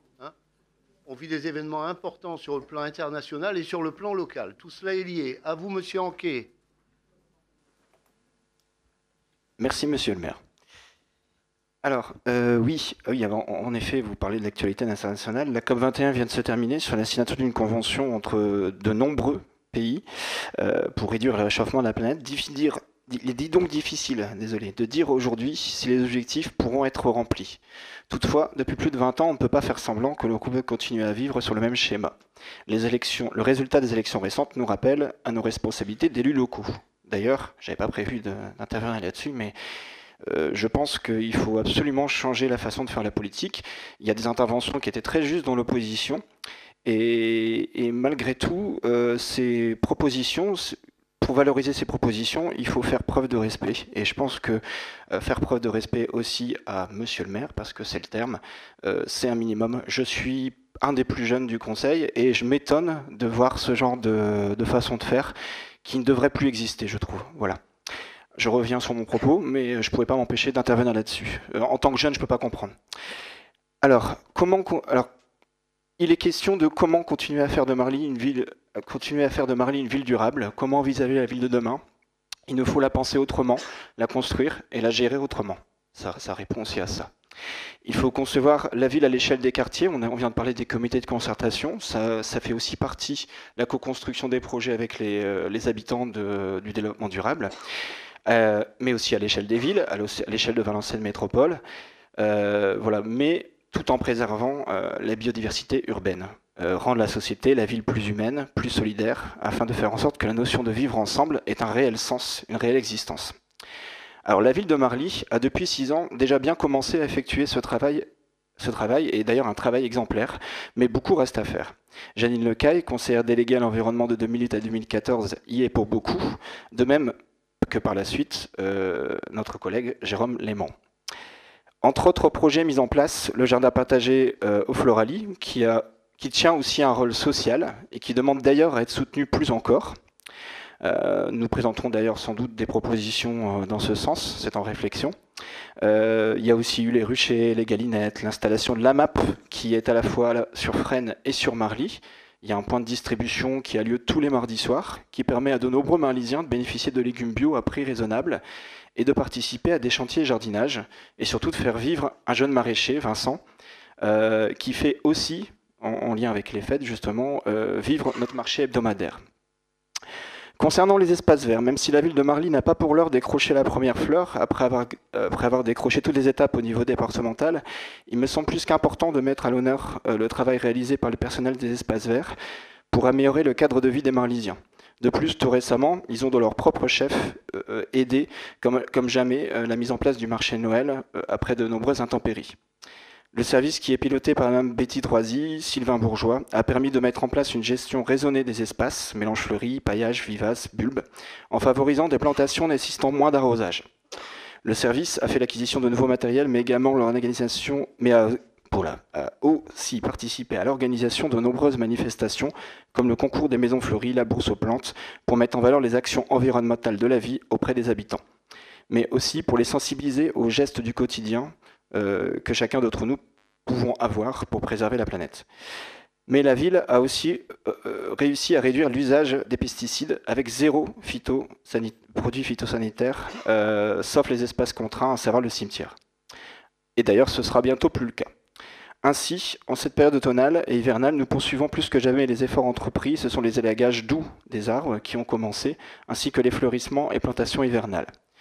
Le chantier au parc Jacques Brel autour du Moulin, vous avez pu remarquer que ça se termine. Il y a eu des installations de jardinières, réfection des berges, il y a eu des nouveaux mobiliers urbains qui ont été installés, et plus récemment la mise en place de bornes au lieu des rochers qui n'étaient pas très très beaux et très pratiques pour empêcher l'accès des véhicules dans le parc.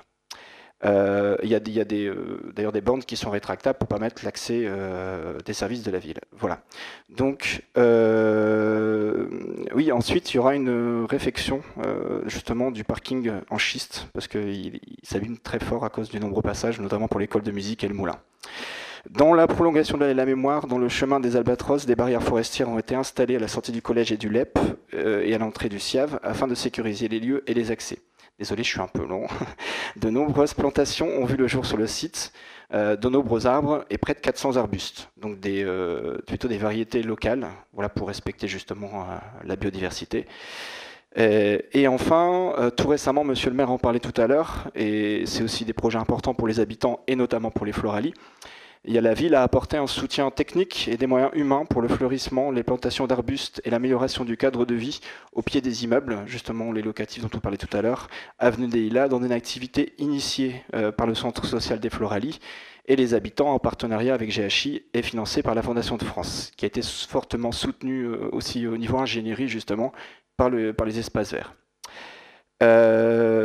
Enfin, de nombreux chantiers sont en cours, notamment dans le cadre des préventions des inondations sur les secteurs de la Rhônelle, avec un projet porté conjointement par Valenciennes Métropole, en relation étroite évidemment avec les services de la ville et les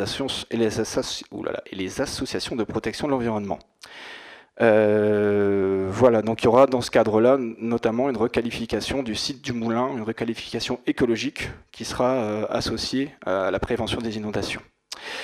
Voilà, ensuite, voilà, il y avait aussi il y a plein de choses en rapport avec les déplacements piétons et vélos qui sont en cours de travail, en cours de réflexion, et des projets qui sont moins liés à l'écologie et qui sont plus liés au développement durable que Jérôme et moi, on est en train sur lesquels on est en train de travailler. Voilà. Merci, monsieur le maire.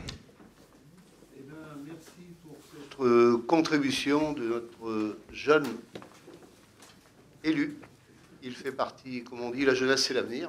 C'est une bonne chose. C'est un atout supplémentaire. Et puis je veux saluer le travail qui est déployé là par Jérôme et Christian sur ces aspects, et ce, aux côtés de tout le service espace vert qui travaille dans l'ombre. Quand je dis dans l'ombre, nous les élus, on a l'occasion de pouvoir s'exprimer et de rendre nos activités publiques, de les traduire, comme on dit, à travers la communication diverse. Ceci étant, il y a toutes celles et ceux qui travaillent du 2 janvier jusqu'à la fin de l'année pour faire en sorte d'embellir. On n'a pas toujours le retour par des comportements qui touchent aux incivilités. Ceci étant, on progresse, on avance, et je pense que Christian sera notre intermédiaire pour saluer notamment les services techniques qui travaillent sur ces questions, pour les féliciter et saluer et leur dire combien on est, je veux dire, à leur côté dans le cadre de la mise en œuvre de leur mission. Alors, j'ai été saisi de 2 questions orales adressées par Madame Céline Platel-Thuin, qui me sont parvenues en mairie hier après-midi, 14 décembre, à 16h40, par mail. Je me dois de rappeler que l'article 34 du règlement intérieur du Conseil municipal, adopté à l'unanimité le 29 octobre dernier, prévoit que les questions orales font l'objet d'une transmission écrite au maire 3 jours francs avant la date du Conseil municipal. Tout cela pour permettre tout simplement aux services, au maire et à l'ensemble de la direction municipale d'apporter des éléments précis aux questions posées. Tout cela pour fournir des éléments en toute transparence. Sinon, comme on dit, on est en situation de blocage. Aussi, comme le prévoit le règlement, je vous informe que j'ai pris bonne note de ces questions et qu'une réponse dans ce cas vous sera apportée. Je vous l'apporterai par écrit dans les meilleurs délais, et j'adresserai un double de cette réponse et de ce courrier à l'ensemble des élus municipaux. Voilà. Tout cela pour rappeler le principe, questions orales, questions écrites, doivent arriver 3 jours francs avant le conseil municipal. Sur ce, la séance est levée. Bonne fête de fin d'année. N'oubliez pas de venir signer le registre des délibérations et bonne année 2016.